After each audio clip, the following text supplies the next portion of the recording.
안녕하세요. 소송의 세계 오세호 변호사입니다.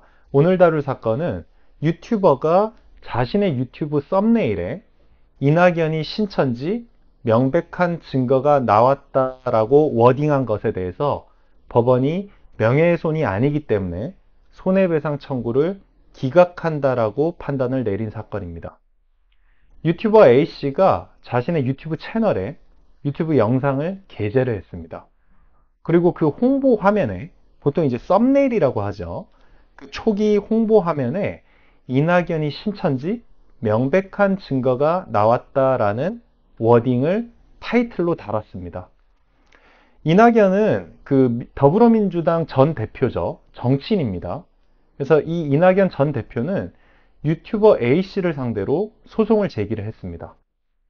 우선 형사고소를 하면서 허위사실이기 때문에 허위사실 적시 명예훼손죄로 고소를 했습니다. 그리고 동시에 민사소송으로 손해배상 청구 5천만 원을 청구를 했습니다. 우선 형사고소에 대해서는 검사가 무혐의 처분을 내렸습니다. 왜냐하면 이것은 단순히 그 유튜버의 의견 또는 추측에 불과하기 때문에 단정적으로 허위사실을 적시한 것이 아니라고 봤습니다.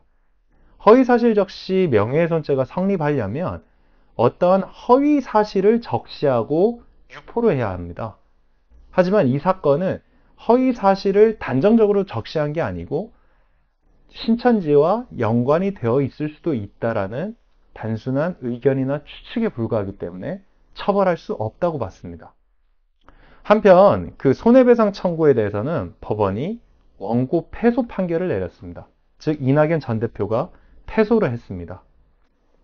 법원이 보기에 우선 이 썸네일은 요즘의 트렌드로 볼 때 굉장히 흥미를 끌만한 제목, 사람들로 하여금 클릭하고 싶게끔 만드는 그런 자극적인 워딩을 하는 것이 일반적이라고 봤습니다. 그러니까 일반적인 이제 홍보 수단이라고 본 거죠.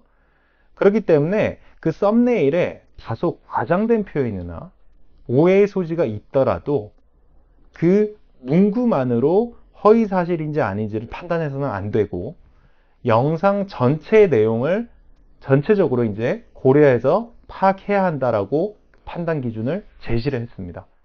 그래서 이 사건에서도 이 문제가 되는 영상에는 이낙연 전 대표가 신천지와 연관되어 있을 수도 있다라는 단순한 추측이나 의견 표명, 의혹 제기의 취지로 영상을 촬영했기 때문에 그 썸네일의 워딩만으로는 이것이 허위사실을 단정적으로 적시하고 유포한 것이 아니라고 봤습니다.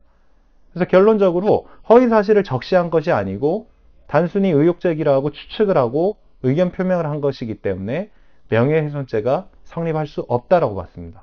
그래서 명예훼손이 아니기 때문에 이것이 불법행위가 아닌 것이고 불법행위가 아니기 때문에 손해배상 의무가 없다고 봤습니다. 그래서 이 사건에서 그 피해자 이낙연 전 대표는 정치인이죠. 공적 인물입니다.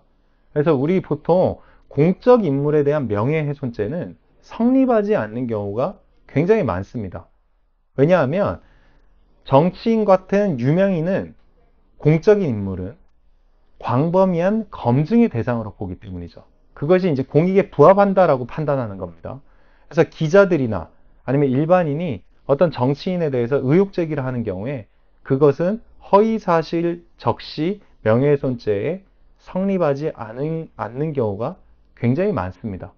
그리고 이 명예훼손 죄 자체가 굉장히 무혐의 처분이 많이 나오는 죄 중에 하나입니다. 왜냐하면 이게 허위사실을 단정적으로 적시한 건지 아니면 단순한 의견이나 추측, 가치 판단을 적시한 것인지가 굉장히 애매한 경우가 많기 때문입니다. 이 경계선상에. 그래서 애매할 때는 피의자나 피고인에게 유리한 결과가 나오는 것이 일반적입니다. 그래서 이제 명예훼손죄가 무혐의 처분이나 무죄가 많이 선고되는 죄인데요. 그리고 한편 이 사건에서 민사소송과 형사고소를 함께 병행을 했죠. 그래서 우리가 민사 같은 경우에는 소를 제기한 사람, 즉 원고가 입증 책임을 부담하는데 이것을 원고 스스로 입증하기에는 굉장히 어려운 점이 많습니다. 그래서 우리가 형사 고소를 할 때는 처벌의 목적도 있지만 지금과 같이 어떤 입증을 위해서 형사 고소를 하기도 하고 이 형사 절차에서 어떤 금전적 합의를 위해서 형사 고소를 하는 경우가 굉장히 많습니다. 그래서 원칙적으로는 민사소송과 형사소송은 각각 독립적이고 영향을 미치지 않고 다른 판단을 내릴 수 있는 게 이론상 맞지만 실무에서는 민사소송의 결과와 형사소송의 결과가 서로 영향을 많이 미칩니다. 이 사건에서도 그 유튜버에 대해서 검사가 무혐의 처분을 내렸죠. 그 이후에 민사 판결이 나왔습니다.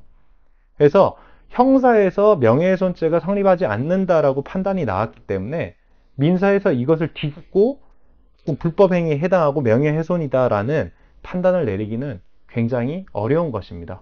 그래서 소송을 제기하실 때 이러한 점을 고려하셔서 진행하시는 것이 좋겠습니다.